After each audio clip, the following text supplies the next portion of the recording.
وعلیکم السلام ورحمۃ اللہ وبرکاتہ وجزاکم اللہ خیر بارک اللہ فیک شیخ اسماعیل حافظہ اللہ۔ عزیز ساتھیوں، دینی بھائیوں، آج کا جو موضوع ہے اعلانات کے ذریعے آپ تک پہنچا دیا گیا ہے۔ موضوع بہت ہی اہم ہے، حالات سے مناسبت رکھنے والا موضوع ہے، حجۃ الوداع کا پیغام۔ حجاج اکرام حج کے ہونے کے بعد گھروں کو واپس لوٹ رہے ہیں، تو اللہ کے رسول صلی اللہ علیہ وسلم اپنی زندگی میں جو حج کیے ہیں، اس حج میں جو پیغام دیے ہیں، اس کے متعلق خطاب کرنے کے لیے ہمارے درمیان فضیلت الشیخ برکت اللہ مدنی حافظہ اللہ موجود ہیں۔ شیخ محترم کئی ایک دفعے ہمارے پلیٹ فارم سے EIGC پلیٹ فارم سے درست دے چکے ہیں، ہمارے درمیان کوئی تعارف کے محتاج نہیں ہے۔ انشاءاللہ وقت رہا تو ایک دو سوالات بھی لیں گے درس کے بعد۔ آپ درس کو توجہ سے سنیے، زوم پہ ویڈیو آڈیو بند رکھے۔ میں بغیر کسی تاخیر کے فضیلت الشیخ برکت اللہ مدنی حافظہ اللہ کو دعوت دیتا ہوں، وہ آئے اپنا موضوع حجۃ الوداع کا پیغام اس پر خطاب شروع کرے۔ فلتفضل مشکورا و ماجورا و جزاکم اللہ خیرا فضیلت الشیخ برکت اللہ مدنی حافظہ اللہ۔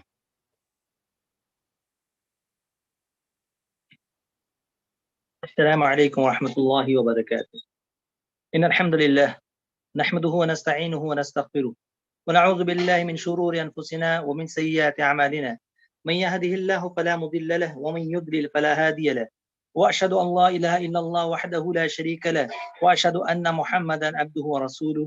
أما بعد، عن جابر رضي الله عنه قال قال رسول الله صلى الله عليه وسلم في هذا الحديث: حتى إذا زاغت الشمس أمر بالقصوى فرحلت له فأتى بطن الوادي فخطب الناس وقال: إن دماءكم وأموالكم حرام عليكم كحرمة يومكم هذا في شهركم هذا وفي بلدكم هذا. ألا كل شيء من أمر الجاهلية تحت قدمي موضوع، ودماء الجاهلية موضوعة، وإن أول دم أدو من دمائنا دم ابن ربيعة ابن حارث، كان مسترضعا في بني سعد فقتلته هزيل. وربا الجاهلية موضوع، وأول ربا أدع ربانا ربا عباس بن عبد المطلب، فإنه موضوع كله. فاتقوا الله في النساء فإنكم أخذتموهن بأمان الله واستحللتم فروجهن بكلمة الله، ولكم عليهن ألا يؤتين فرشكم أحدا تكرهونه، فإن فعلن ذلك فاضربوهن ضربا غير مبرح، ولهن عليكم رزقهن وكسوتهن بالمعروف. وقد تركت فيكم ما لن تذلوا بعده إن اعتصمتم به كتاب الله، وأنتم تسألون عني فما أنتم قائلون. قالوا: نشهد أنك قد بلغت وأديت ونصحت. فقال بأصبع السبابة يرفع إلى السماء وينكته إلى الناس: اللهم اشهد اللهم اشهد 3 مرات، ثم أذن ثم أقام فصلى الظهر ثم أقام فصلى العصر. أخرجه مسلم. محترم حاضرین، مشاہدین کرام، سامعین کرام، ابھی ایام تشریق چل رہے ہیں اور ہندوستان کے اعتبار سے آج ہم 13ویں تاریخ میں ذی الحجہ کی داخل ہوئے ہیں، جس کی فضیلت ہے، جس کے بارے میں اللہ کے رسول صلی اللہ علیہ وسلم نے یہ ارشاد فرمایا: ایام التشریق ایام اکل و شرب، کہ ایام التشریق جو ہے یہ کھانے پینے کے دن ہے۔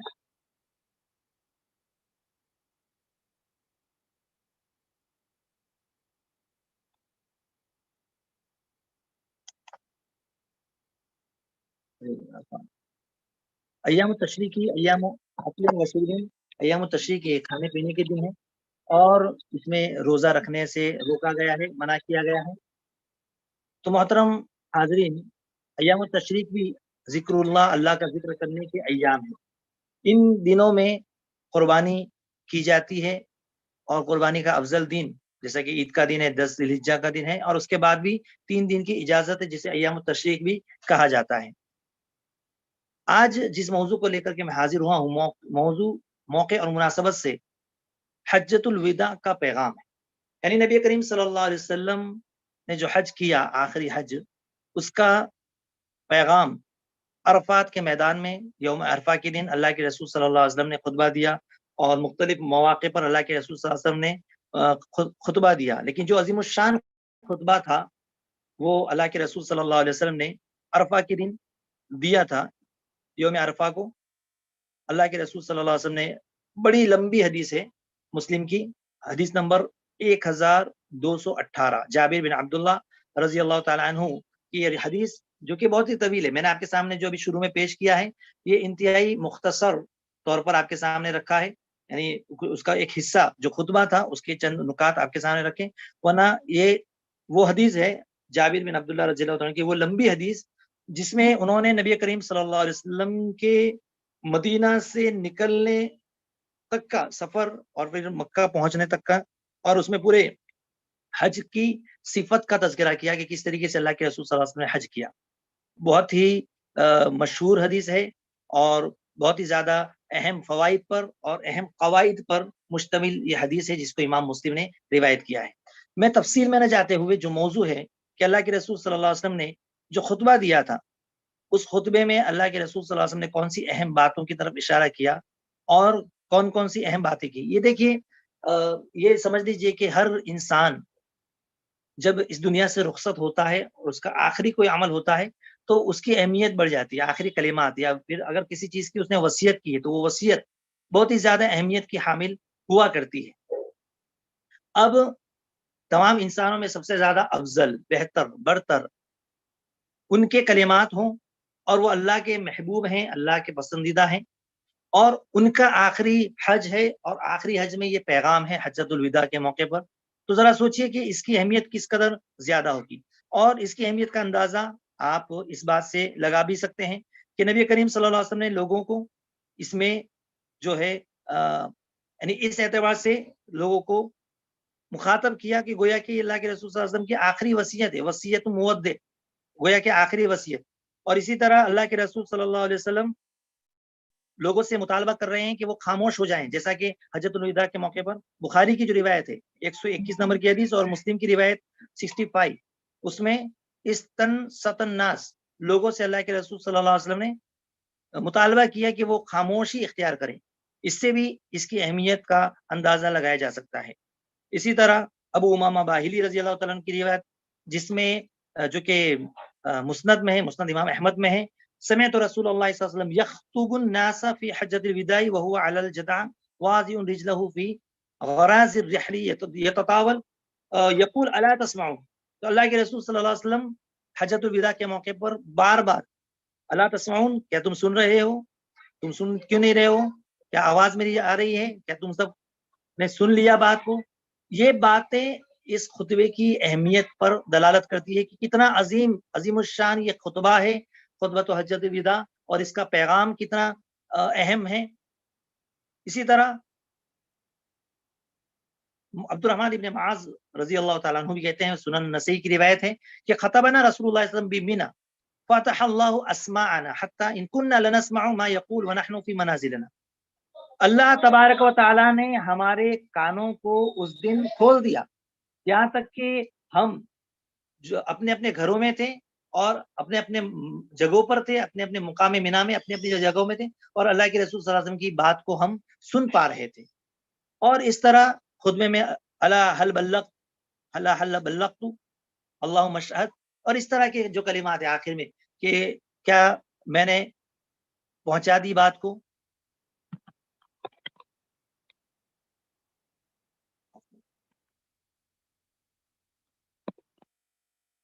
کیا میں نے بات کو پہنچا دیا، کیا میں نے بات کو پہنچا دیا، یا یہ کہ اے اللہ تو گواہ ہے۔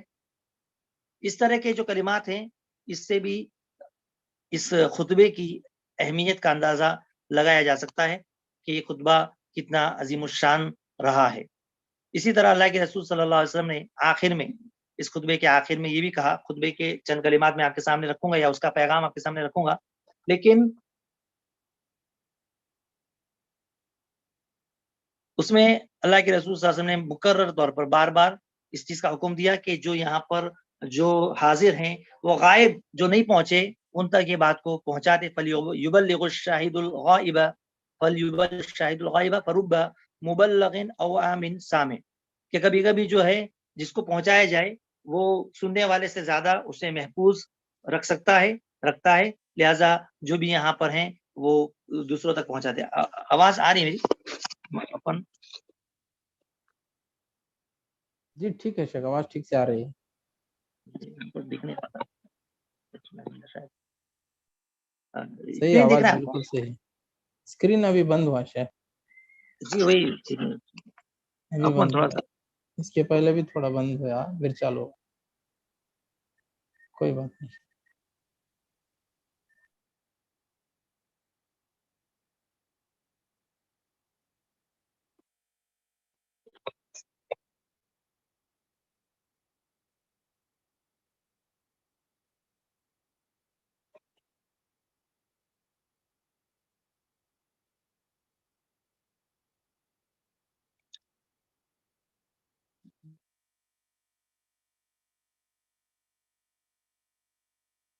ٹھیک آ رہی ہے آواز؟ آواز تو آ رہی ہے شیخ، ویڈیو بند ہے آپ کا۔ ایک منٹ تھوڑا سا کچھ پرابلم ہو، میں پھر سے جوائن کرتا ہوں۔ ٹھیک ہے شیخ۔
جی تھوڑا سا شاید نیٹ ورک کا کچھ پرابلم ہو گیا تھا، معذرت۔ اب آ رہی ہے آواز؟ جی شیخ آ رہی ہے شیخ، آواز تو ٹھیک ہے۔ جی جی جی۔ تو میں جو ہے آپ کے سامنے اس خطبے کی اہمیت پر چند باتیں پیش کر رہا تھا، اور اس کے بعد دیکھیے تو اس سے بھی اس خطبے کی اہمیت کا ہم اندازہ لگا سکتے ہیں کہ اللہ کے رسول صلی اللہ علیہ وسلم بار بار اس چیز کا یعنی اس لفظ کا استعمال کر رہے ہیں، ایک خاص جو لفظ ہے جس سے لوگوں کو ابھارنے کے لیے، یعنی ابھارنے اللہ لیبلغ الشاہد الغائب، کہ جو یہاں پر موجود ہیں وہ غائب تک یا جو یہاں نہیں پہنچے ان تک یہ بات کو پہنچا دے۔ تو اس سے بھی اس بات کی کہ ضرور یہ اہمیت کی حامل، ایسے تو اللہ کے رسول صلی اللہ علیہ وسلم کی تمام باتیں اہمیت کی ہے، اللہ کے رسول صلی اللہ علیہ وسلم کا ہر جو کلام ہے، اللہ کے رسول صلی اللہ علیہ وسلم کی ہر حدیث ہے، ہر بات ہے، وہ ہمارے لیے نجات کا ذریعہ ہے۔ لیکن آخری خطبہ اور آخری جو وصیتیں ہیں اس میں بہت ہی اہمیت کی حامل باتیں ہیں۔ تو آئیے آپ کے سامنے مختصر طور پر خطبے کی چند باتیں میں رکھنے کی کوشش کرتا ہوں۔ اللہ کے رسول صلی اللہ علیہ وسلم نے فرمایا ان دماءکم و اموالکم حرام علیکم کحرمت یومکم ھذا فی شہرکم ھذا وفی بلدکم ھذا۔ کچھ روایتوں میں مختلف الفاظ ہیں، اس میں اللہ کے رسول صلی اللہ علیہ وسلم نے سوالیہ انداز میں پوچھا کہ آج کون سا دن ہے، آج یہ کون سا مہینہ ہے، یہ کون سا، جبکہ اللہ کے رسول صلی اللہ علیہ وسلم کو معلوم تھا، لیکن یہ سوالیہ انداز اس اعتبار سے کہ لوگوں کے ذہنوں میں رہے، لوگ سمجھ جائیں کہ اللہ کے رسول صلی اللہ علیہ وسلم آخر یہ کیوں پوچھ رہے ہیں، اس چیز کی اہمیت۔ ظاہر سی بات ہے کہ جو ایام چل رہے ہیں، اس وقت جو ایام چل رہے تھے وہ حج کے ایام چل رہے تھے، ذوالحجہ کا مہینہ چل رہا تھا، تو حرمت والے دن، تو جس طریقے سے یہ حرمت والے دن ہیں، اس کی حرمت ہے، اس کا احترام ہے، جس طریقے سے یہ جو شہر ہے جہاں پر تم لوگ کھڑے ہو مکہ، اس کی اہمیت ہے، اور یہ جس طریقے سے عرفہ کا دن ہے، دن کی اہمیت ہے، شہر کی اہمیت ہے، مہینے کی اہمیت ہے، اسی طرح تمہارے اوپر تمہارے مال، مسلمانوں کو خطاب کرتے ہوئے کہ مسلمانوں کا مال، مسلمانوں کا خون مسلمانوں کے اوپر حرام ہے، اسی طرح حرام ہے. جس طریقے سے ان دنوں کی تم عزت کرتے ہو، اس مہینے کی عزت کرتے ہو، اس مقام کی عزت کرتے ہو، مکہ جس طرح تمہارے دلوں کے اندر محترم ہے، قابل احترام ہے، ان دنوں کی جس طرح تم عزت کرتے ہو، خبردار یاد رکھو کہ تمہیں مسلمانوں کے خون کی اور مسلمانوں کے مال کی بھی تمہیں اس کا بھی خیال ہونا چاہیے، اور اس کا بھی احترام تمہارے اندر ہونا چاہیے. بالکل اسی طرح تشبیہ دے دی اللہ کے رسول صلی اللہ علیہ وسلم نے، حرمت یومکم ھذا، اس کی حرمت، اس کا احترام اس آج کے اس دن کی طرح ہے، اس مہینے کی طرح ہے، اس ذوالحجہ کے مہینے کی طرح، اور اس شہر کی طرح، مکہ کی طرح ہے. لہذا علی کل شیء من امر الجاہلیت تحت قدمی موضوع ودماء الجاہلیت موضوع. اللہ کے رسول صلی اللہ علیہ وسلم نے فرمایا کہ ہر وہ چیز جو زمانے جاہلیت میں تھی، جس کا رواج تھا، وہ تمام کے تمام اب میرے قدموں کے نیچے ہیں. اب وہ تمام کے تمام چیزیں ختم ہو جا رہی ہے، اس کو باقی نہیں رکھا جائے گا. اور جو بھی کسی کا خون اس سے پہلے زمانے جاہلیت میں کسی نے کسی کا خون بہایا ہے کسی بھی وجہ سے، اب اس تمام کے تمام چیزیں ختم ہو جا رہی ہے. اس وجہ سے اب اس کو قصاص نہیں لے گا، اس کا بدلہ نہیں لے گا. ہم اور آپ جیسے کہ تفسیروں میں بھی سنتے ہیں قرآن کی آیتیں، اللہ کے رسول صلی اللہ علیہ وسلم جب آئے مدینہ میں تو جو سال ہا سال برسہ برس سے جو جنگیں چلی آ رہی تھی، اور جنگ معمولی معمولی باتوں پر، اور وہ جو جنگ کا سلسلہ جب شروع ہو جاتا تھا تو وہ سلسلہ نسل در نسل چلتے ہی رہتا تھا. اوس اور خزرج کا جو قبیلہ تھا وہ بھی اسی طرح تھا، آپس میں ان کے اندر درمیان جنگیں ہوا کرتی تھی، جنگیں چلتی رہتی تھی نسل در نسل. تو اللہ کے رسول صلی اللہ علیہ وسلم کے آنے کے بعد انہیں بھائی بھائی بنا دیا، اور اسی کا تذکرہ سورہ آل عمران کی اس آیت کریمہ میں وَاعْتَصِمُوا بِحَبْلِ اللَّهِ جَمِيعًا وَلَا تَفَرَّقُوا وَاذْكُرُوا نِعْمَةَ اللَّهِ عَلَيْكُمْ إِذْ كُنتُمْ أَعْدَاءً فَأَلَّفَ بَيْنَ قُلُوبِكُمْ فَأَصْبَحْتُمْ بِنِعْمَتِهِ إِخْوَانًا. کہ پہلے تم ایک دوسرے کے دشمن ہوا کرتے تھے، ایک دوسرے کے جانی مالی دشمن تھے، لیکن اللہ تبارک و تعالیٰ کے فضل و کرم سے، اس کی نعمت سے تم بھائی بھائی ہو گئے. اسلام کی نعمت سے تم اب جو تمہارا جو اخوانی بھائی کا جو رشتہ ہے، وہ رشتہ تمہارے پاس کس طرح خون کے رشتے سے بڑھ کر ہو گیا، ایمان کا رشتہ، اسلام کا رشتہ. تو لہٰذا فرمایا کہ تم بھائی بھائی ہو گئے. لہٰذا وہ سابقہ تمام جو جنگیں ہیں، جو انتقام کی جو جنگیں ہیں، لڑائیاں ہیں، اسے تم بھول جاؤ، اسے ختم، یہ تمام کے تمام ختم ہے. اور اس کے بعد کہا سب سے پہلا جو خون میں ختم کرتا ہوں وہ ہے ابن ربیہ بن حارث. ربیہ بن حارث کے بیٹے کا قتل جو ہوا تھا، جس کو قبیلے حذیل نے قتل کیا تھا، میں اسے ختم کرتا ہوں، اس کو معاف کرتا ہوں. لہٰذا اب اس کا کوئی بدلہ نہیں لے گا قصاصاً، اب یا پھر جو ہے کسی بھی اعتبار سے اب یہ سلسلہ یہیں پر ختم کر دیتے ہیں. اسی طرح زمانے جاہلیت میں سود کا بھی بڑا ہی لین دین تھا، سودی کاروبار چلتے تھے، اور سود اس قدر ہوا کرتا تھا کہ جب قرض دیا کرتے تھے اور بدلے میں جو سودی جو رقم رکھا کرتے تھے، وہ اس قدر زیادہ ہو جاتی تھی کہ اصل رقم سے بڑھ جاتی تھی. اللہ کے رسول صلی اللہ علیہ وسلم نے کہا کہ زمانے جاہلیت میں وَرِبَ الْجَاهِلِيَّةِ موضوع، زمانے جاہلیت کا سود بھی، اسے بھی میں حرام قرار دیتا ہوں، ختم قرار دیتا ہوں. اور سب سے پہلے جس سود کو میں ختم کرتا ہوں وہ میرے ہی خاندان سے، یعنی عباس بن عبد المطلب کا سود ہے. لہٰذا اب اس سے پہلے جو لے چکے، جو باقی ہے، اب اسے دوبارہ مطالبہ نہیں کیا جائے گا، اس کو وہیں پر ختم کر دیا جائے گا. ہر چیز اس کو میں یہیں پر ختم کرتا ہوں. تو یہاں پر آپ دیکھیے کہ اس حدیث کے اندر یا اس اللہ کے رسول صلی اللہ علیہ وسلم نے سب سے پہلے مسلمانوں کے خون کو، اسی طرح ان کے مالوں کو حرام قرار دیا. تو یہ بہت ہی اہم ہے. اس کی اہمیت کو آج بھی لوگ نہیں سمجھ رہے ہیں، اور ایک مسلمان بھائی کا خون بہانا ان کے لیے بہت ہی آسان ہو گیا. چند روپے کے عوض، چند مال و دولت کے عوض وہ لوگ کیا کرتے ہیں، کسی کا قتل کر دیتے ہیں، کسی کو بھی مار دیتے ہیں، جبکہ ناحق خون بہانا یہ بہت ہی بڑا گناہ ہے، بہت ہی بڑا جرم ہے. اس سے روکا گیا ہے، اس سے منع کیا گیا ہے قرآن کی آیات اور اسی طرح احادیث. ایک انسان کا قتل پوری انسانیت کا قتل، اس کو اس سے تشبیہ دی گئی. اور اسی طرح کسی ایک انسان کی جان بچانا پوری انسانیت کی جان بچانے کے مترادف قرار دیا گیا. من قتل نفسا بغیر نفس او فساد فی الارض فکأنما قتل الناس جميعا ومن احیاها فکأنما احیا الناس جميعا. سب سے پہلے قیامت کے دن جو ہے معاملات کے اندر جو فیصلہ ہوگا، عبادات کے اندر تو نماز کا ہوگا، لیکن معاملات میں سب سے پہلے کس چیز کا ہوگا؟ معاملات میں سب سے پہلے جو ہے وہ خون کا ہوگا، خون کے بارے میں. لہٰذا اتنا آسان نہیں ہے کسی کا خون بہا دینا، لیکن ہم دیکھ رہے ہیں کہ معمولی باتوں پہ آج تلواریں نکل جاتی ہیں، معمولی باتوں پہ بندوقیں نکل جاتی ہیں، اور جو ہے اپنا بدلہ لینے کے لیے یا کسی نے کچھ کہہ دیا فوراً جا کر کے اسے گولی مار دی جاتی ہے. یہ اسلام ہمیں یہ نہیں سکھاتا. ان تمام چیزوں سے ہمیں بچنا چاہیے، اور خاص طور پہ جب میں مسلمانوں کی بات کر رہا ہوں کہ مسلمان کا دشمن بنا ہوا ہے، غیر مسلم ہی کیوں نہ ہو، ناحق کسی کو بھی قتل کرنا اسلام اس کی اجازت نہیں دیتا، اور اگر مسلمان ہے تو اس کی حرمت اور بڑھ جاتی ہے. ان دماءکم و اموالکم حرام علیکم وحرمت یومکم ھذا. تو اس سے جب اس طرح اس کی حرمت بڑھ گئی، اس کا گناہ بھی بڑھ گیا.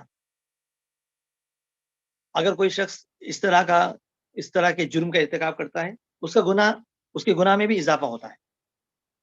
اسی طرح اللہ کے رسول صلی اللہ علیہ وسلم نے اسی یعنی خطبے کے اندر ہر وہ زمانے جاہلیت کا جو جرم تھا، جو برائی تھی، اسے ختم قرار دیا، اور کہا کہ ناحق خون بہانا وہ بھی ختم، اور اسی طرح ناحق کسی کا مال کھا لینا، اس سے بھی روکا گیا، اس سے بھی منع کیا گیا.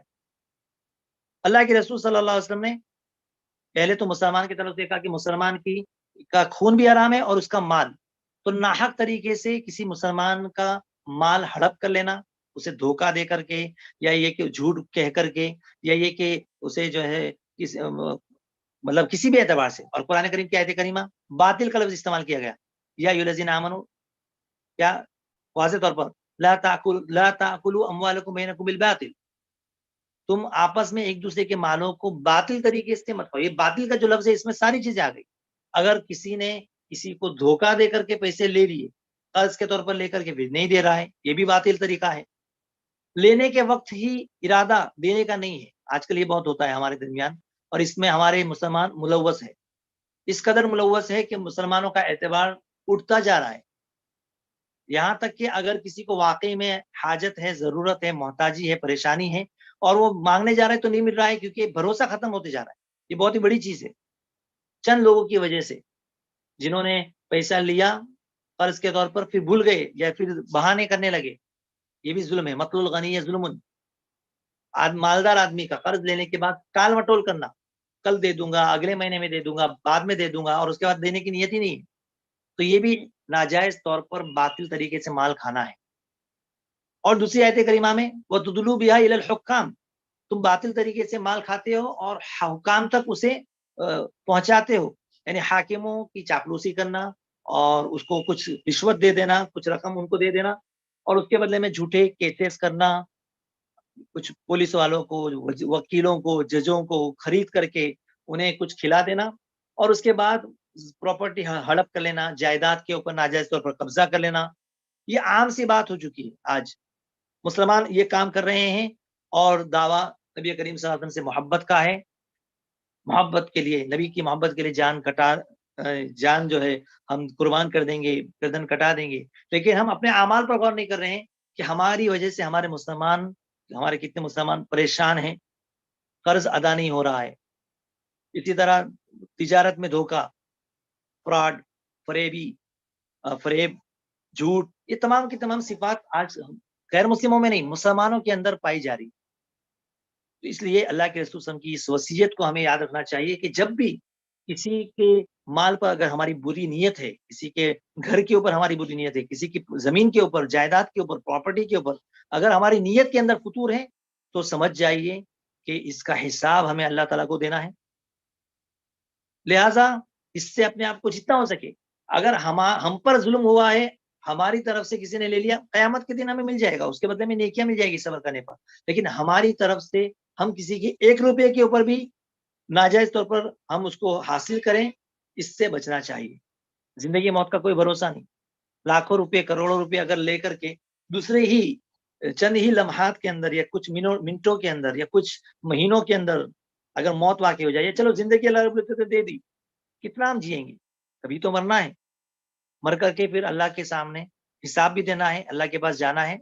اس وقت کیا ہوگا. یہ احساس اگر پیدا ہو گیا اور اللہ کے رسول صلی اللہ علیہ وسلم کی یہ وصیت آخری خطبے کی حجۃ الوداع کی ہمیں یاد رہی تو یہ تمام کے تمام برے اعمال برائیاں جو ہو رہی ہے، جذبہ تو ایسا ہونا چاہیے پیدا ہمارے اندر کہ اگر اللہ رب العزت نے 2 روپے زیادہ دیے، کچھ نواز دیا ہے، تو ہم دوسروں کی مدد کریں، غریبوں کا سہارا بنے، یتیموں کا سہارا بنے، بیواؤں کا سہارا بنے. اگر اللہ رب العزت نے ہمیں نوازا ہے، یا کم سے کم اگر نہیں مدد کر سکتے تو ہم بے حیا مطلب اپنے آپ کو ان تمام چیزوں سے بچائیں جس سے کسی کا نقصان ہو. فائدہ اگر نہیں ہو سکتا تو کم سے کم نقصان بھی نہ کرے. اس کے بعد آگے دیکھیے، اس کے بعد کے جو حدیث ہیں آگے کے الفاظ کہ سود انتہائی خطرناک چیز ہے. اللہ اور اس کے رسول سے جنگ کا اعلان ہے. فَأْذَنُوا بِحَرْبٍ مِّنَ اللَّهِ وَرَسُولِهِ. ایسا کوئی گناہ نہیں ہے جسے قرآن کریم نے جنگ کہا ہو اللہ اور اس کے رسول سے. اللہ اور اس کے رسول سے جنگ کا اعلان انتہائی خطرناک معاملہ. کون جرت رکھ سکتا ہے، کون طاقت رکھتا ہے اللہ سے جنگ کرنے کی؟ تو یہ سود لینے والا، سود دینے والا، سودی کاروبار میں ملوث جو شخص ہے، دنیاوی اعتبار سے ہو سکتا ہے وہ اپنے بنگلے، گاڑیاں اور اپنی خواہشات پوری کر لے کسی بھی اعتبار سے، لیکن اللہ تبارک و تعالیٰ کے نزدیک یہ جو سودی کاروبار میں جو لوگ ہیں، میں تو گزارش کروں گا، میری باتیں اگر سن رہی ہیں خواتین، مائیں اور بہنیں، کہ اگر ان کے شوہر یا ان کے بچے سودی کاروبار میں ہیں، انہیں اللہ سے ڈرائیں. یہ کون سی کمائی لا کر کے وہ گھر میں دے رہے ہیں؟ بچوں کی پرورش کن پیسوں سے ہو رہی ہے؟ سود انتہائی خطرناک معاملہ ہے. لعن رسول اللہ صلی اللہ علیہ وسلم آکل الربا وموکلہ وکاتبہ وشاہدہ وقالہم سوا. اللہ کے رسول نے فرمایا کہ سب کے سب گناہ میں برابر ہے، چاہے سود لینے والا ہو، دینے والا ہو، لکھنے والا ہو، گواہ اس کے اندر گواہ ہو، جتنے بھی ہیں سب کے سب گناہ میں شریک، سب کے سب. تو اس لیے کسی بھی اعتبار سے 1 روپیہ بھی سود کا ہمارے گھر میں نہیں آئے گا. یہ اس کاروبار میں ملوث نہیں ہوں گے. کتنا سنگین گناہ، کتنا خطرناک گناہ. اللہ کے رسول صلی اللہ علیہ وسلم نے اسے جو ہے ختم کر دیا. زمانے جاہلیت کے اندر جو بھی برائیاں تھیں اسے ختم کر دی. لہٰذا اس سے بھی اللہ کے رسول صلی اللہ علیہ وسلم نے واضح طور پر منع کر دیا کہ جب زمانے جاہلیت کی جتنی بھی چیزیں ہیں اسے میں ختم کرتا ہوں. یہ فتنہ اور فساد کی جڑ ہے. دیکھیے اسلام نے جو نسخہ بتایا ہے قرض کا، قرض بھی بہت خطرناک چیز ہے، لیکن جب تک ہم کسی کو قرض دیتے ہیں ایک جذبہ ہمارے اندر پیدا ہوا، ہم نے قرض دیا تو قرض کے بدلے میں اجر و ثواب ہمیں مل رہا ہے. آپ نے کسی کو قرض دیا 1000 روپے، 1000 روپے آپ نے قرض دی، تو یہ 1000 روپے جتنے دن اس کے پاس رہیں گے ہر دن صدقہ کرنے کا ثواب. ایک روایت کے مطابق آدھا قرض، یعنی 1000 روپے اگر آپ نے قرضہ دیا تو 500 روپے ڈیلی آپ قرض اللہ کی راہ میں صدقہ کر رہے ہیں. اور ایک روایت کے مطابق تو 18 گنا زیادہ، 18 گنا کا مطلب ہوتا ہے 1000 کے 18,000 روپے آپ صدقہ کر رہے ہیں. تو یہ اسلام نے تو ہمیں آخرت کے اعتبار سے سوچنے کو کہا ہے. دنیا کے اعتبار سے وہ 1000 روپے کا 1100 روپے 1200 روپے دیتا ہے نہیں دیتا اس کے بارے میں نہیں کہا. یہ چیزیں جو قرض جتنا ادا نہیں ہوتا بڑھتے رہتا ہے کہ انسان کبھی اس کو پورا کر ہی نہیں سکتا. دیکھیے اسی لیے کتنے لوگ خودکشی کر رہے ہیں قرض میں ڈوب کر کے، سودی کاروبار کی وجہ سے لون لے کر کے اب وہ زندگی بھر دیتے جا رہے ہیں، ختم ہی نہیں ہو رہا ہے. معاملہ اس طرح ہے. لہٰذا جو ہے اسلام نے اس کو حرام قرار دیا ہے. لہٰذا ہمیں بھی چاہیے کہ ان تمام چیزوں سے اپنے آپ کو، اپنے بچوں کو بچائیں اور بتائیں کہ یہ تمام کی تمام چیزیں کتنی خطرناک چیزیں ہیں. اس کے بعد عورتوں کے تعلق سے اللہ کے رسول صلی اللہ علیہ وسلم نے آگے فرمایا کہ فاتقوا اللہ فی النساء فانکم اخذتموہن بامان اللہ واستحللتم فروجہن بکلمۃ اللہ. اللہ کے رسول صلی اللہ علیہ وسلم نے عورتوں کے بارے میں خصوصی طور پر یہاں پر وصیت کی کہ عورتوں کے بارے میں، بیویوں کے بارے میں اللہ سے ڈرتے رہو، کیونکہ تم نے اسے اللہ تبارک تعالیٰ کے حکم سے تم نے اسے حاصل کیا ہے اس کی امان میں، اور اللہ کے کلمے کے ذریعے سے تم نے ان کی شرمگاہوں کو اپنے لیے حلال کیا ہے.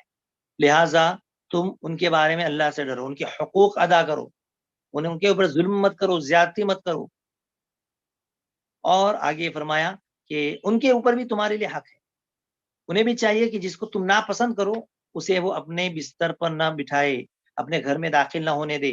جس کو شوہر ناپسند کرے ایسے لوگوں کو اپنے گھر میں نہ آنے دے. اس کے باوجود بھی نافرمانی کرتی ہیں، شوہر کی بات نہیں مانتی، شوہر کی ناشکری کرتی ہے، نافرمانی کرتی ہے، تو انہیں تم مار سکتے ہو. فَإِن فَعَلْنَ ذَلِكَ فَاضْرِبُوهُنَّ ضَرْبًا غَيْرَ مُبَرِّحٍ. اللہ کے رسول نے فرمایا کہ ایسی مار جو ہلکی ہو، جس کی وجہ سے انہیں چوٹ نہ آتی ہو، ایسی مار ان کو تم مار سکتے ہو، اور تمہارے اوپر ان کا جو ہے رزق ہے، ان کے کھانے، ان کے کپڑے پہنانے، اور معروف طریقے سے تم ان کا خیال رکھو، اور جو ہے ان کا خاص طور پر یہ تمہاری ذمہ داری ہے. تو اللہ کے رسول صلی اللہ علیہ وسلم نے اس کے بعد یہاں پر میاں بیوی عام طور پر اس میں جو اختلافات ہوتے ہیں، اور عورتوں کے تعلق سے زمانہ جاہلیت کے اندر جو ان کو عورتوں کے اوپر جو ظلم زیادتیاں ہوا کرتی تھی، ایک ہی عورت سے کئی مرد نکاح کر لیا کرتے تھے، شادی کر لیتے تھے. ایک ہی عورت کے کئی مردوں کی جو ہے پاس ہوتی تھی. اللہ بخاری کی جو روایت ہے جس میں اللہ کے رسول صلی اللہ علیہ وسلم کی زوجہ عائشہ صدیقہ رضی اللہ تعالیٰ عنہا نے روایت کیا ہے، بخاری حدیث نمبر 5127. اس میں تو یہ کہا گیا کہ زمانے جاہلیت میں جو نکاح ہوتے تھے وہ 4 قسم کے نکاح ہوا کرتے تھے. تو اس میں وہ جو 4، ایک تو نکاح جو آج موجود ہے، مطلب کہ پیغام بھیجنا اور پیغام دے کر کے نکاح کرنا مہر کے طور پر، اور دوسرے نکاح یہ کہ ایک آدمی نکاح کرتا تھا اور اس طریقے سے کئی اس کے جو ہے شوہر ہوا کرتے تھے، اور اس طریقے سے جو حمل ہوتا تھا، جس کو عورت دعویٰ کرتے کہ یہ اس کا شوہر ہے، یہ بچہ اس کا ہے، تو وہ اسی کا باپ مانا جاتا تھا. جبکہ 10 لوگ اس کے پاس اگر گئے ہیں تو بچہ کس کا ہے پتہ نہیں ہے، لیکن عورت جس کے اوپر دعویٰ کرتے کہ یہ اس کا باپ ہے، تو اس کی پوری ذمہ داری وہی اٹھاتا تھا. اس طرح اور بھی بہت سارے خرافات یا اس طرح کی بہت ساری جو ہے بدکاریاں، بے حیائیاں ہوا کرتی تھی. اسلام آیا تو اسلام نے آ کر کے عورتوں کو کی تکریم کی، عورتوں کو اس کے حقیقی جو حقوق ہے وہ عطا فرمائے. اللہ کے رسول صلی اللہ علیہ وسلم نے اور روایت میں ابو ہریرہ رضی اللہ تعالیٰ عنہ حدیث کے راوی ہیں، فرمایا استوصوا بالنساء خیرا فإن المرأة خلقت من ضلع. عورتوں کے تعلق سے اللہ کے رسول نے فرمایا وصیت ہے تمہیں عورتوں کے بارے میں اللہ کے رسول نے فرمایا کہ اس کا خیال رکھو عورتوں کا، کیونکہ یہ جو ہے یہ ٹیڑھی پسلی سے پیدا کی گئی ہے. اگر انہیں تم سیدھا کرنے جاؤ گے تو اسے توڑ دو گے، لہٰذا تم اسے جو ہے تم اس کا خیال رکھو اور ان کے ساتھ اچھا حسن سلوک کرو. تو عورت کو جو حقوق ادا کیے ہیں وہ در حقیقت اسلام نے دیے، لیکن غیروں نے یہ کہا کہ نہیں، عورت پردہ، اسلام کے اندر بہت ساری چیزیں، اسے بنیاد بتا کر کے یہ بتاتے کہ اسلام نے عورت کو جکڑ دیا ہے، گھر کے اندر قید کر دیا ہے، انہیں پڑھنے کا موقع نہیں دیا اور پڑھنے کے لیے حقوق نہیں دیے، یہ کہ تعلیم یا یہ کہ ایجوکیشن، یہ تمام چیزیں. اور اس کے ذریعے سے یہ کہا کہ عورت نے اسلام نے عورت کے اوپر ظلم کیا، جبکہ اللہ کے رسول صلی اللہ علیہ وسلم کی تعلیمات دیکھیے، احادیث دیکھیے، قرآن کریم کی آیات دیکھیے، سورہ نساء پڑھیے، سورہ نساء، سورہ احزاب، سورہ نور، عورت کے جو حقوق بیان کیے گئے ہیں، سورہ حجرات، اور اس تمام چیزوں میں جو آداب بتائے گئے ہیں، اس سے معلوم ہوتا ہے کہ دین اسلام جو ہے صرف مردوں ہی کی نہیں، عورتوں کی بھی عزت اور ان کے شرف، ان کی کرامت، اس کی حفاظت کرتا ہے. اور جو ہے جس طریقے سے مرد کے حقوق ہیں، عورت کے بھی حقوق برابر ہیں. جس طرح جنت میں جانے کے لیے جس طرح مردوں کو جو حکم دیا گیا، جو نیکیاں کرنے کا حکم دیا گیا جنت میں، اس طرح عورت بھی جنت میں جائیں گی. عورت کے لیے تو اور آسانی پیدا کر دی گئی. تو خاص طور پر یہاں پر یہ حکم دیا گیا کہ اس کو تم نے اللہ کے کلمے سے حلال کیا ہے، نکاح کر کے، ایجاب قبول کر کے تم اسے اپنے گھر میں لائے ہو، تو ایک نوکرانی بنا کر کے اس کے اوپر ظلم و زیادتی کر کے تم اسے نہ رکھو، بلکہ رانی بنا کر کے اچھے سے پیش آ کر کے، اچھے اخلاق سے پیش آ کر کے تم اسے رکھو. حلال تم فروج ہونے پہ کلمات دیا. پھر اس کے بعد حقوق بتا دیے کہ تمہیں بھی چاہیے کہ تم اپنے حقوق ادا کرو، ان کے رہنے کا، کھانے پینے کا، اور یہ تمام کے تمام انتظام تمہارے اوپر ہے، تمہاری ذمہ داری ہے. اور اس کے عوض میں، اس کے بدلے میں بیوی کو بھی چاہیے، عورت کو بھی چاہیے کہ وہ اپنے شوہر کی فرما برداری کرے، اس کا احترام کریں، اس کے فرمان، اس کے حکم کے خلاف ورزی نہ کریں. اگر وہ ایسا کرتی ہے تو پھر اس کی سزا کا بھی ذکر کیا گیا قرآن میں، یا تو اس سے بات چیت بند کر دی جائے، بستر علیحدہ کر دیا جائے، یا پھر جو ہے ہلکی مار ماری جائے. ایسا نہیں کہ ہڈی ٹوٹ جائے یا پھر اور گہری چوٹ آ جائے، نہیں، بلکہ ہلکی مارنے کی اجازت اسلام نے دی ہے. تو یہ چند چیزیں، چند باتیں جو اس خطبے کے اندر ذکر کی گئی. آخر میں اللہ کے رسول صلی اللہ علیہ وسلم نے یہ بیان کیا کہ یہ خطبہ اور یہ تمام نصیحتیں ذکر کرنے کے بعد اور ایک باتیں جو کہ بہت اہم تھی، اللہ کے رسول نے فرمایا ترکت فیکم ما لن تضلوا بعدہ ان اعتصمتم بہ کتاب اللہ. اللہ کے رسول صلی اللہ علیہ وسلم نے بیان فرمایا کہ میں تمہارے درمیان ایسی چیزیں چھوڑے جا رہا ہوں کہ جس کے بعد تم کبھی بھی گمراہ نہیں ہو سکتے. ایک تو اللہ کی کتاب ہے، اگر تم اس کو مضبوطی سے پکڑے رکھو، مضبوطی سے تم اسے پکڑے رکھو، اس کے اوپر عمل کرو، اس کو سمجھو، اس کو پڑھو، تو تم کبھی گمراہ نہیں ہو سکتے. اور حقیقت یہی ہے کہ کتاب و سنت یہ دو بنیادیں ہیں، دو چیزیں ہیں. کتاب و سنت جسے اختیار کر کے ہر زمانے میں ہر دور میں لوگ کامیاب رہے، اور جیسے ہی کتاب و سنت سے منحرف ہوئے، پیچھے ہٹے، گمراہی کے شکار ہو گئے. شخصیت پرستی جب آ گئی ان کے اندر، کسی ایک شخص کے افکار کو انہوں نے اپنا آئیڈیل بنایا، یا کہ کسی ایک شخصیت سے متاثر ہوئے، اس کی کتابوں سے متاثر ہوئے، اس کی باتوں سے یا اس کے اقوال سے، تو گمراہی ان کا مقدر ہوئی. اس زمانے میں معزز تھے مسلمان ہو کر، اور ہم خار ہوئے تاریخ قرآن ہو کر. اور اسی کی اللہ کے رسول صلی اللہ علیہ وسلم نے یہاں پر تائید کی، وصیت کی، نصیحت کی کہ جب تک تم کتاب اللہ کو، اللہ کی رسی کو مضبوطی سے تھام لو گے، کبھی بھی گمراہ نہیں ہو سکتے. اور اسی کا ذکر قرآن کریم میں بھی کیا گیا، وَاعْتَصِمُوا بِحَبْلِ اللَّهِ جَمِيعًا وَلَا تَفَرَّقُوا. اللہ کی رسی کو مضبوطی سے تھام لو اور تفرقہ نہ ڈالو آپس میں. لڑائی جھگڑے، اختلافات، ان تمام چیزوں سے بچے رہو. اختلاف کرو گے تو تمہاری ہوا اکھڑ جائے گی، اور پھر جو ہے تم ہمیشہ ٹھوکریں کھاؤ گے، نقصان اٹھاؤ گے. اللہ کے رسول صلی اللہ علیہ وسلم نے آخر میں پھر پوچھا کہ وَأَنْتُمْ تَسْأَلُونَ عَنِّي فَمَا أَنْتُمْ قَائِلُونَ. جو تم اس کے بارے میں کیا کہتے ہو جو میں تمہیں کہہ رہا ہوں. انہوں نے کہا کہ ہم گواہی دیتے ہیں کہ انک قد بلغت وادیت ونصحت. آپ نے تبلیغ کر دی، آپ نے پیغام پہنچا دیا، آپ نے اپنا حق ادا کر دیا، آپ نے نصیحت کر دی، خیر خواہی چاہی. اللہ کے رسول صلی اللہ علیہ وسلم یہ بات سن کر کے اپنی شہادت کی انگلی کو آسمان کی طرف اٹھاتے ہیں، اور جو ہے یہ کہتے ہیں کہ اللہم اشہد، اللہم اشہد 3 مرتبہ کہتے ہیں کہ اللہ تو گوارے، تو گوارے. اور اس کے بعد جو ہے اذان ہوتی ہے، اور ظہر کی نماز اللہ کے رسول صلی اللہ علیہ وسلم جو ہے ادا کرتے ہیں.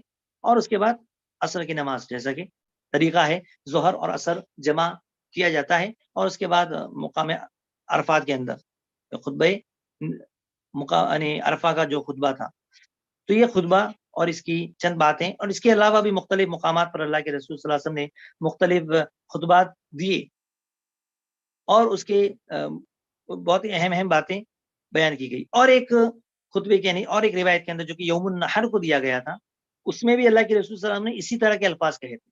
میں تفصیل میں نہیں جاؤں گا، لیکن ایک لفظ کا میں اضافہ کروں گا جو یہاں نہیں تھا. اس میں اللہ کے رسول صلی اللہ علیہ وسلم نے سوال لیا انداز میں پوچھا تھا. انہوں نے یہ کہا فَأَيُّ بَلَدٍ هَٰذَا، یہ کون سا شہر ہے. لوگ یہ سمجھے کہ شاید اللہ کے رسول صلی اللہ علیہ وسلم جو ہے شاید نام کچھ بدلنا چاہ رہے ہیں. پھر اللہ کے رسول صلی اللہ علیہ وسلم نے خود ہی کہا کہ انہوں نے کہا کہ شہر حرام، یہ تو بلد حرام، حرمت والا شہر ہے. یہ کون سا مہینہ ہے؟ شہر حرام، حرمت والا مہینہ ہے. پھر اللہ کے رسول فرماتے کہ فَإِنَّ دِمَاءَكُمْ وَأَمْوَالَكُمْ وَأَعْرَاضَكُمْ حرام كَحُرْمَتِ يَوْمِكُمْ هَٰذَا فِي بَلَدِكُمْ هَٰذَا فِي شَهْرِكُمْ هَٰذَا. اللہ کے رسول صلی اللہ علیہ وسلم نے اس میں عزتوں کا بھی تذکرہ کیا کہ مسلمان کی عزت و آبرو بھی ایک دوسرے کے اوپر حرام ہے. حرام کا مطلب ہے کہ ایک مسلمان کے لیے یہ جائز نہیں ہے، یہ حلال نہیں ہے کہ وہ اپنے مسلمان بھائی کی عزت و آبرو کے ساتھ کھلواڑ کرے، کسی کا مذاق اڑائے، کسی کی غریبی کا مذاق، یا کسی کے جو ہے جسمانی کمزوری کا مذاق، کسی کے کسی بھی اعتبار سے کوئی اگر آنکھ سے معذور، پیر سے معذور، کسی کا مذاق اڑایا جا رہا ہے، کسی کی عزت کو اچھالا جا رہا ہے، کسی کے اندر کوئی ہم کمی یا خامی کو دیکھ کر کے اس کی غیبت، چغل خوری کر رہے ہیں، ادھر کی بات ادھر کر رہے ہیں. یہ تمام کی تمام چیزیں بہت ہی خطرناک ہے، اور اس سے روکا گیا، منع کیا گیا. یہاں پر بھی اللہ کے رسول صلی اللہ علیہ وسلم نے واضح طور پر فرما دیا کہ عزت بھی، ایک مسلمان کی عزت، یہ بھی ایک مسلمان کے اوپر حرام ہے کہ کوئی مسلمان کسی کی عزت کے ساتھ کھلوانا کرے. اور آج ہم دیکھ رہے ہیں کہ سوشل میڈیا کا زمانہ ہے، تو سوشل میڈیا کے ذریعے سے کسی کے بارے میں کچھ بھی بات معلوم ہوئی، فوراً اسے عوام میں وائرل کر دیا جاتا ہے. کسی کی جو ہے ریکارڈنگ، جب تک دوست تھے تب تک دوست، جیسے ہی دشمنی ہوئی اور تمام راز اس کے فاش کر دیے جاتے ہیں، سوشل میڈیا میں ڈال دیا جاتا ہے، اس کی ویڈیو ریکارڈنگ ڈال دی جاتی ہے، آڈیو کی باتیں ڈال دی جاتی ہیں. یہ انتہائی خطرناک معاملہ ہے. ہم کسی کی بات کو اس کی اجازت کے بغیر سنا نہیں سکتے جب تک کہ اس سے اجازت نہ لے لی جائے. تو یہ بہت ہی خطرناک معاملہ ہے، اور اس میں بھی بہت سارے مسلمان ملوث نظر آتے ہیں، اور اس اپنی نبی کریم صلی اللہ علیہ وسلم کی تعلیمات سے، قرآن اور حدیث کی تعلیمات سے دور نظر آتے ہیں.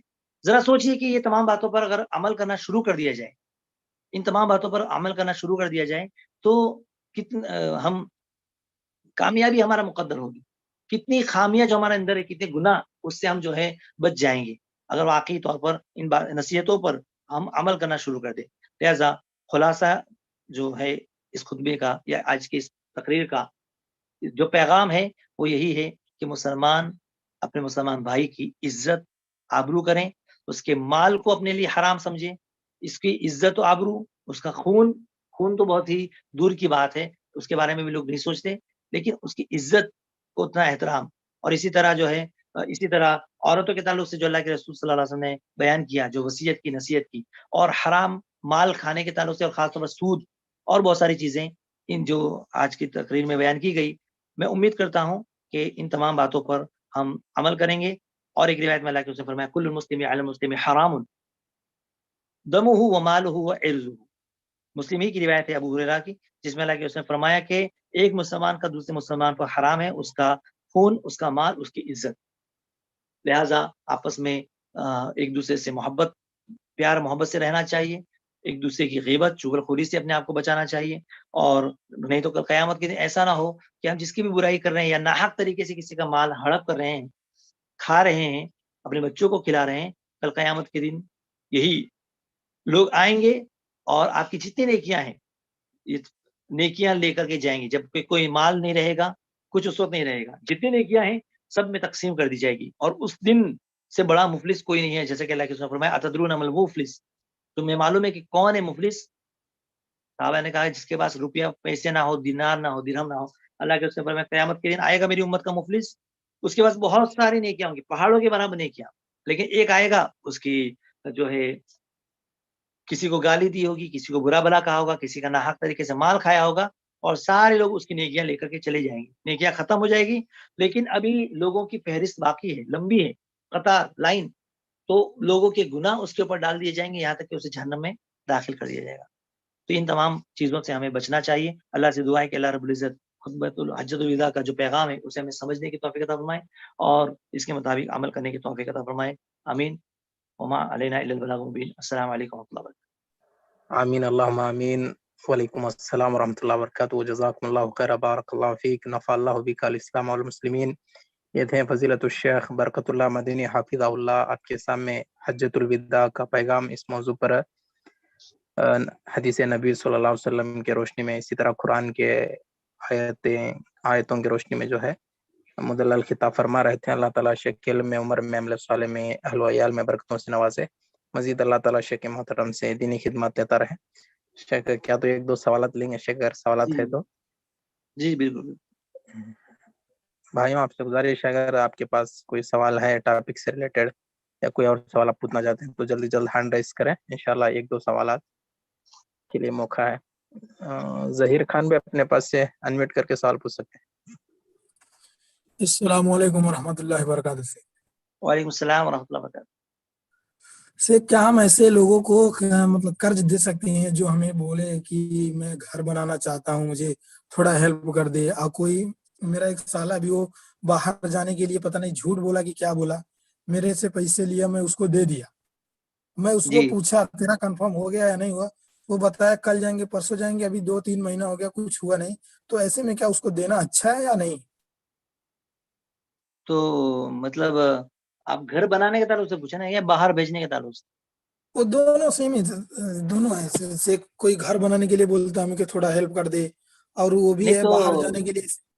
آپ تھوڑا تحقیق کر لیں کہ بندہ کیسا ہے اس کے بارے میں، کیونکہ کچھ لوگ جو ہے پیسے لے کر کے پھر ادھر ادھر دوسروں سے، کئی لوگوں سے لے چکے ہوتے ہیں، دیتے نہیں ہیں، یا ان کے شوق، ان کے دینداری ہے کہ نہیں ہے. کیونکہ کچھ لوگ جو ہے قرض لیتے ہیں اور پھر حرام چیزوں میں بھی اس کو اڑاتے ہیں، کیونکہ پیسہ خود کا کمایا ہوا نہیں ہے، قرض لے کر کے تو اس کو جو ہے فضول خرچی کرتے ہیں اور انہیں احساس نہیں ہوتا. واقعی میں آپ اس کی حالت کے تعلق سے معلوم کریں بندہ کیسا ہے, واقعی میں ضرورت مند ہے, یا تو آج کل جیسا کہ ہوتا ہے نا, مطلب قرض واقعی میں کہاں پر دینا ہے آپ کو, کس کو دینا ہے, کہ کچھ خرید رہے ہیں تو آپ اس کا پے کر دیجئے اور بعد میں بولیے کہ کب تک, یا پھر لکھا ہوا جیسے قرآن کی آیت کریمہ کی روشنی میں آپ ایک معاہدہ لے لیجئے, بہتر ہے, اگر رقم زیادہ ہے یا کم ہی کیوں نہ ہو.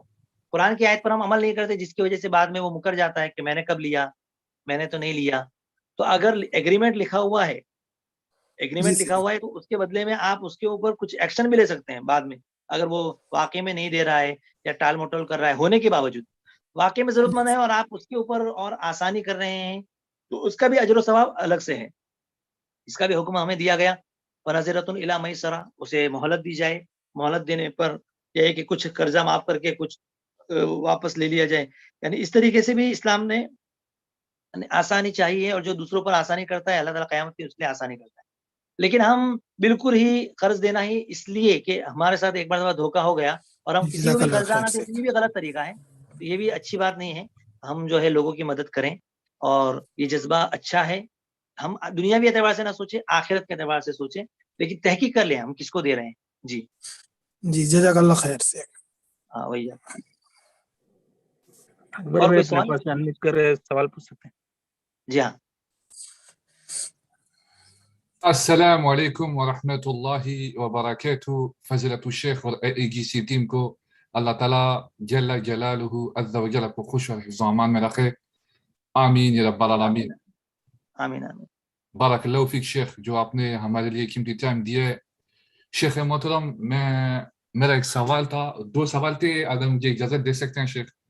جی ہاں ضرور پوچھیے. جزاک اللہ خیر شیخ, بارک اللہ فیک. فضیلت الشیخ, یہ پہلا سوال ہے, ایک بھائی نے مجھے بھیجا تھا کیونکہ میں نے بتایا تھا کہ میں درس میں آج شامل ہوں گا, وہ کام پہ, وہ آج نہیں آ سکا درس میں. تو فضیلت الشیخ, یہ اس کا سوال تھا کہ قربانی کا گوشت اور صدقے کا مال غیر مسلم کو دینا, یہ کیا سنت سے, یہ کیا درست ہے شیخ؟ بارک اللہ فیک. جی ہاں, قربانی کا گوشت بھی آپ جو ہے غیر مسلم کو دے سکتے ہیں. آپ کے اگر پڑوسی ہیں یا پھر دوستوں میں ہیں کوئی, تو اس کو آپ جو ہے قربانی کا گوشت دے سکتے ہیں. ماشاء اللہ, بارک اللہ فیک. بارک اللہ فیک شیخ, کیونکہ یہاں پہ میں فرانس میں ہوں شیخ, بہت سارے لوگوں نے یہاں پہ قربانی کی اور وہ نہیں دے رہے اہل کتابوں کو, تو اس وجہ سے یہ سوال بہت دفعہ آ رہا ہے یہاں پہ. اچھا, نہیں بالکل دے سکتے ہیں آپ, بالکل دے سکتے ہیں. ماشاء اللہ, جزاک اللہ خیر شیخ. دوسرا سوال یہ دوسرا بھی جی, دوسرا سوال. بارک اللہ فیک شیخ. فضیلت الشیخ, دوسرا سوال یہ ہے کہ میں دیکھ رہا ہوں بہت سارے لوگ یہاں پہ گھر لے رہے ہیں اور پیسے لے رہے ہیں بینک سے, یعنی وہ دے رہے ہیں, بینک ان کو پیسے دے رہے ہیں اور پھر ہر مہینے وہ دے رہے ہیں. یعنی مجھے پتہ نہیں ہے, میری اردو کمزور ہے شیخ, مجھے لگتا ہے قرض ہوگا یہ, کیونکہ بہت سارے لوگ ایسے, یہ سود ہے مجھے لگتا ہے شیخ, جو بندے لیتے ہیں پیسے گھر کے لیے اور پھر ہر مہینے دیتے ہیں بینک کو تاکہ وہ پیسے سارا گھر کا پیسہ ختم ہو. تو ایک بہت سارے کہہ رہے ہیں کہ ہماری نیت تو ایسے نہیں ہے, لیکن یہاں پہ اگر فرانس میں لینا گھر لینا ہے تو ایسے ہی کرنا ہے, تو اللہ ہم کو نیت جانتا ہے, تو اللہ معاف کرے گا. کیا شیخ محترم, مجھے تو یہ اللہ نے بتایا کہ جنگ ہے میرے ساتھ جو ایسے کچھ کرے گا, لیکن بہت سارے لوگ یہاں جاہل لوگ یہی کہہ رہے ہیں کہ اللہ ہم کو معاف کرے گا. تو کیا شیخ محترم آپ کہہ سکتے ہیں ایسے لوگوں کو جو یہ کر رہے ہیں فرانس میں؟ بارک اللہ فیک, اللہ تعالیٰ آپ کو خوش اور حفظ و امان میں رکھے, اور آپ کے اہل خانہ کو بھی. آمین آمین آمین. جزاکم اللہ خیر. آپ کا جو سوال ہے بہت ہی اہمیت کا حامل ہے. لوگ یہاں پر بھی مطلب لیتے ہیں مجبوری کا نام دے کر کے, سود لے لیتے ہیں کہ بچی کی شادی کرنا ہے یا گھر بنانا ہے یا اس طرح جو ہے, تو سودی کاروبار میں ملوث ہو جاتے ہیں, اور بعد میں بولے کہ ہم توبہ کر لیں گے. یعنی گناہ کرنے سے پہلے ہی انہوں نے ارادہ کر لیا ہے کہ بعد میں توبہ کریں گے تو اللہ تعالیٰ تو بڑا ہی بخشنے والا ہے. یہ جو ہے یہ جملہ یعنی قرآن میں بارہا ہے, لیکن یہ شیطانی دھوکہ بھی ہے. یقیناً اللہ معاف کرنے والا ہے, لیکن ہم یہ سوچ کر کہ ہم گناہ پہ گناہ کرتے رہیں, توبہ کی توفیق نہیں ملی تو ہم کیا کریں گے. اور دوسری بات یہ ہے کہ یہ جو ہے یہ مطلب دلیل بالکل درست نہیں ہے. اب آپ جو کہاں کی بات کر رہے ہیں, مطلب یعنی کویت میں ایسا ہو رہا ہے یا پھر جی فرانس میں شیخ, فرانس پیرس پیرس میں. تو اب وہ دیکھیے اسلامک جہاں پر کچھ اگر انسٹیٹیوٹ ہے یا کچھ اس طرح طریقہ جہاں پر ہے کہ بغیر سود کے مل جاتا ہو، اور جیسے کہ اسلامک بینکنگ کا بھی نظام ہے، اسلامک بینکنگ اگر ہے کہ جہاں پر سود کے بغیر، سود سے بچانے کے لیے اگر رقم مل رہی ہے تو ہم دے سکیں تو ٹھیک ہے، ورنہ جو ہے یہ واللہ عالم میں تو نہیں سمجھتا کہ یہ کس طرح جو ہے جائز ہوگا. کوئی اور راہ نکالنا چاہیے، کوئی دوسرا راستہ دیکھنا چاہیے. واللہ عالم اس کو ہم جائز مجبوری کا نام دے کر کے ہم اس کو جائز نہیں قرار دے سکتے. بارک اللہ فیک شیخ، جزاک اللہ خیر، اللہ تعالیٰ آپ کو خوش رکھے، آمین رب العالمین. مزہ چاہتا ہوں شیخ، اگر میری اردو کمزور ہے یہیں پیدا ہو جاؤں. نہیں جزاک اللہ، کوئی بات نہیں. جی اور کوئی سوال؟ شیخ مستان بھائی اپنے پاس سے انمیوٹ کر کے سوال پوچھیے، انشاءاللہ یہ آخری سوال ہوگا، اسی پر اور ایک بھائی ہینڈ ریس کریں. اللہ کے لیے کوئی بھائی اس کے بعد ہینڈ ریس نہ کرے، انہی سوالوں پر اتفاق کریں گے. بارک اللہ فیک. پوچھیے مستان بھائی. السلام علیکم ورحمۃ اللہ وبرکاتہ. وعلیکم السلام ورحمۃ اللہ وبرکاتہ. شیخ میں کوویڈ میں ہے شیخ. جی جزاک اللہ. ابھی یہاں کیا چل رہا ہے بولتا، ابھی میرے انڈیا میں ادھر میرے پاس شیخ جی ابھی میرے پاس 400 دینار ہے شیخ. 1 لاکھ کا 400 دینار ہو رہا ہے. بات مثال بول رہا ہوں. ابھی تھوڑا آدمی کیا بول رہا ہے، تم 10 دینار لے کے 390 دینار دے دو، میں لاکھ روپے دے کر کے کمیشن 10 دینار میرے دے رہا ہے. ویسے لینا ہے حرام ہے نہیں جائز ہے شیخ؟ کمیشن؟ ہاں. اچھا، مطلب ایکسچینج میں وہ اتنا مانگ رہے ہیں کیسا؟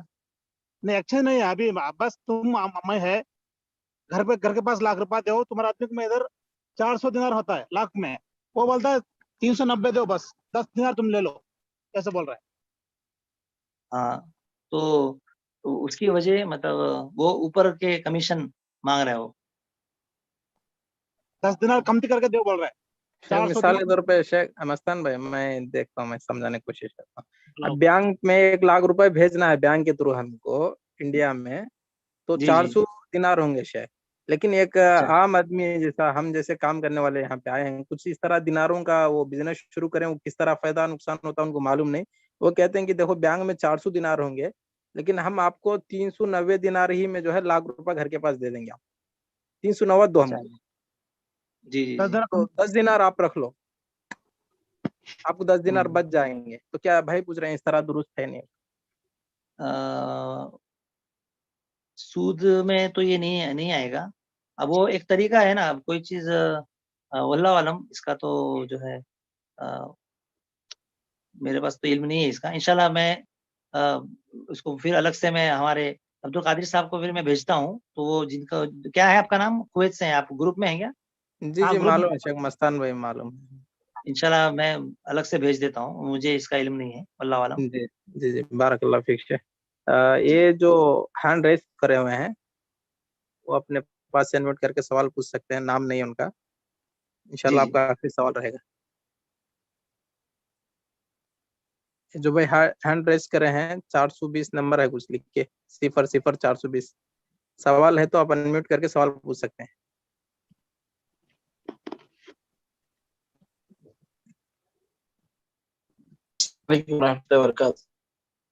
جی وعلیکم السلام ورحمۃ اللہ وبرکاتہ. جو قربانی کا جو جانور رہتا ہے تو بسم اللہ اللہ اکبر کر کے کاٹنا چاہیے. ابھی جو کاٹنے کے ٹائم بسم اللہ بول دیے اور اللہ اکبر بھول گئے تو قربانی ہو جاتی ہے شیخ؟ ہاں مطلب اللہ بسم اللہ اللہ اکبر کہنا چاہیے، لیکن بسم اللہ بھی اگر کہہ دیا ہے بھول گئے تو انشاءاللہ اللہ تعالیٰ معاف کر دیتا، بھول کو ہو جائے گی انشاءاللہ قربانی. جی جزاک اللہ خیر. انشاءاللہ وہ جو سوال آپ کا ہے میں آپ کو واٹس ایپ پہ بھیجتا ہوں جواب، آپ ان کو مستان بھائی کو بھیج دیجیے انشاءاللہ. ٹھیک ہے شیخ، شکریہ. الحمدللہ اللہ تعالیٰ کا بے انتہا شکر ہے، آج کی مجلس کامیابی کے ساتھ اختتام کو پہنچی ہے.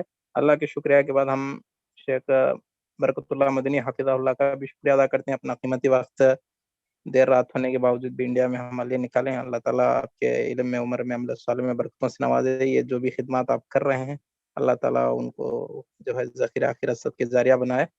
اور جو مشارکین زوم پر یوٹیوب پر لائیو دیکھ رہے ہیں، آئے ہیں یہاں پہ تشریف لائے ہیں، ان سب کا بھی ہم شکریہ ادا کرتے ہیں. دعا گو ہیں اللہ تعالیٰ ہم سب کے آنے کو، کہنے کو، سننے کو قبول فرمائے. اور اللہ تعالیٰ دنیا اور آخرت کی کامیابی نصیب کرے۔ آپ سب کو معلوم ہے یہ IGEC کویت کی جانب سے الحمدللہ ہفتے میں 3 اردو دروس چل رہے ہیں اور مہینے میں تیلگو زبان میں 2 دروس چل رہے ہیں۔ ان تمام دروس کے اپڈیٹس آپ تک اعلانات کے ذریعے پہنچائیں گے۔ آپ جو ہے وقت پر ان دروس میں شرکت کریں، اپنے دوست احبابوں کو رشتہ داروں کو بھی دعوت دے اور ہمارے یوٹیوب چینل کو سبسکرائب کریں۔ یہ جو بھی بیانات ہو رہے ہیں وہاں پہ اپلوڈ ہو کے رہتے ہیں، آپ ان کو پھر سے دیکھ سکتے ہیں، دوسروں کو بھی شیئر کر سکتے ہیں۔ آخر میں دعا کے ساتھ مجلس ختم کریں گے۔ ربنا تقبل منا انك انت السميع العليم وتب علينا انك انت التواب الرحيم۔ سب حضرات کفارۃ المجلس کی دعا پڑھ لیجئے۔ سبحانك اللهم وبحمدك اشهد ان لا اله الا انت استغفرك واتوب اليك۔ السلام علیکم ورحمۃ اللہ۔